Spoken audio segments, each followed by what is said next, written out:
Hello, this is Tom Still from the Wisconsin Technology Council, and thank you for joining us on today's edition of WisBusiness.com, the show. The show is produced in conjunction with the Tech Council and WisBusiness.com, and with the help of our sponsors, BDO, UWM, and Exact Sciences.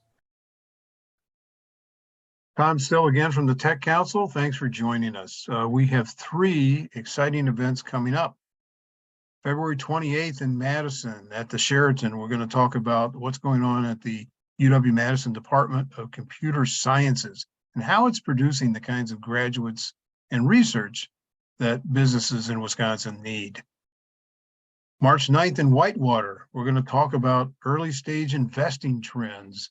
We're going to hear from the Tech Council's Joe Kramer, as well as Andy Walker from Rock River Capital and Jim Caldwell, who does some investing there in the Whitewater area. We're really excited to be at UW Whitewater's Innovation Center. Coming up March 20th at Lambeau Field in Green Bay, the 10th annual Wisconsin Tech Summit. This is basically a speed dating event where emerging young companies get to meet with major firms. 18 of them in total will be there. They all are looking for different things. And so it's going to be exciting to see how that happens in terms of those speed dates. Mark Murphy, who's president and CEO of the Packers, will speak midday. Our guest, Aaron Olver, who's director of University Research Park. Welcome back to WIS Business, the show. I'm Tom Still from the Tech Council, and joining us today is Aaron Olver, director of University Research Park in Madison. Welcome, Aaron. Thanks, Tom. Pleasure to be here. Yeah, great to have you. What's the latest on Element Labs and the Element Collective District, which is anchored by the structure that a lot of people are seeing, been watching as it goes up on the corner of Whitney Way and Mineral Point Road in Madison? Yeah, a lot of people have been wondering for a long time what's going on the corner. And what we observed at Research Park is that life sciences has been doing really well. Madison's life science scene punches way above its weight class. And there's really been a shortage of space for companies and for researchers, even university researchers. And so we brought 150,000 square foot speculative lab building to the market. It's under construction now, and that's going to fill a strategic need for us in helping these researchers and these science companies find a home. But as you mentioned, it's also anchoring the Element Collective District, and so that building will bring the first restaurant into Research Park, or coffee shop, and also a large event space that we're calling Element Hall.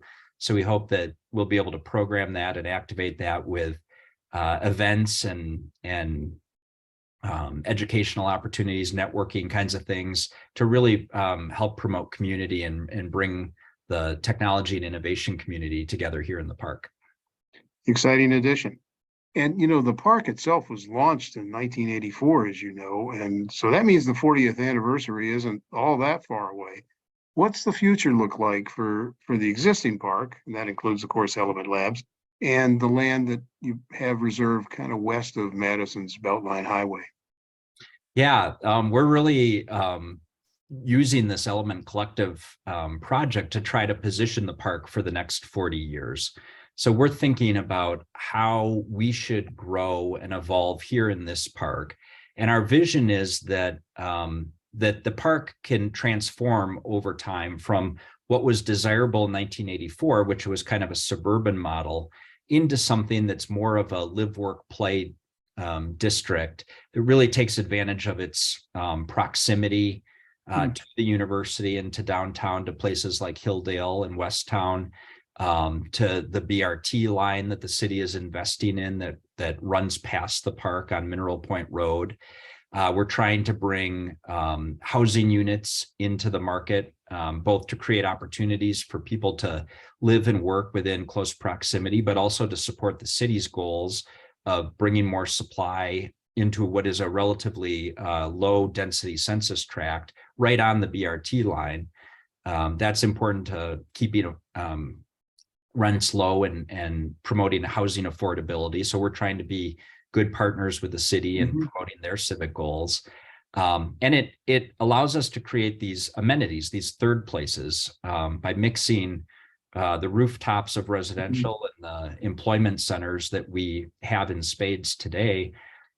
We can support coffee shops and restaurants and bars and fitness centers, things that bring people together and promote serendipitous, spontaneous encounters. And we all know that these kinds of random encounters, the more you can thicken that network, the more serendipitous innovation and entrepreneurship comes out of it. So we're hoping to use good urban design here in the park over the next 40 years to actually make the park more innovative.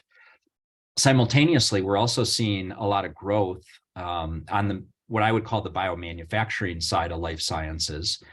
So there's a number of large companies like Arrowhead Pharmaceuticals that's got a manufacturing facility underway to support their clinical trials. Cellular Dynamics, Fujifilm Cellular Dynamics recently announced an acquisition on the west side of Madison for an expansion there. We're trying to position University Research Park 2 on the west side, just outside the Beltline, to be able to support some of that growth as people need sites. So we've brought in the first 200,000 cubic yards of fill that we needed. We've implemented our grading plan.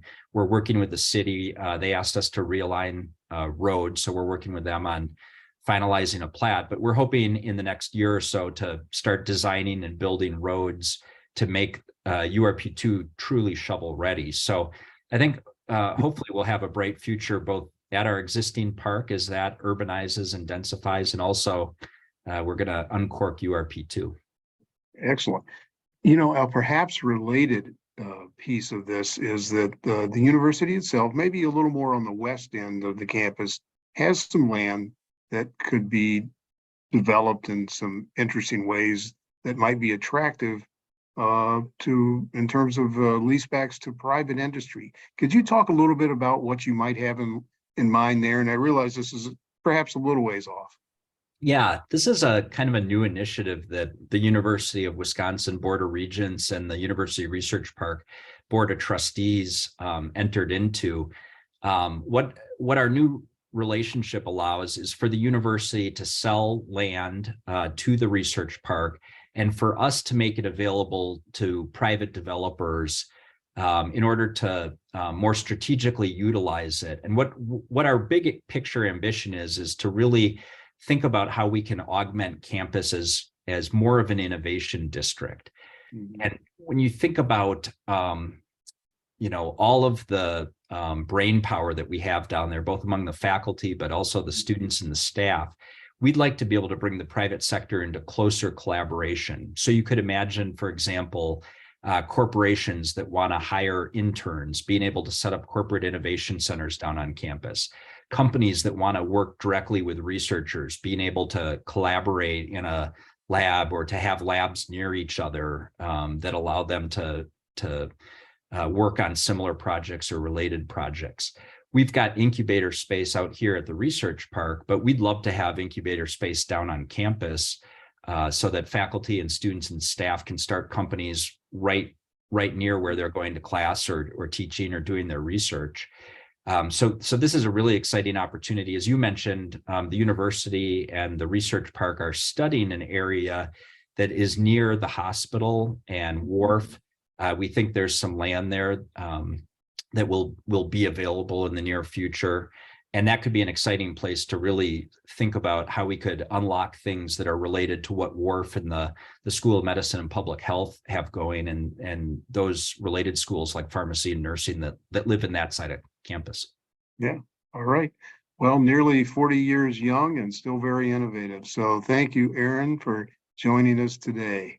A pleasure, Tom. Thanks for having me on. Thanks again, Aaron. 2 items in our tech metrics section this week. First, we recently published Taking the Pulse: How Quality Healthcare Builds a Better Economy.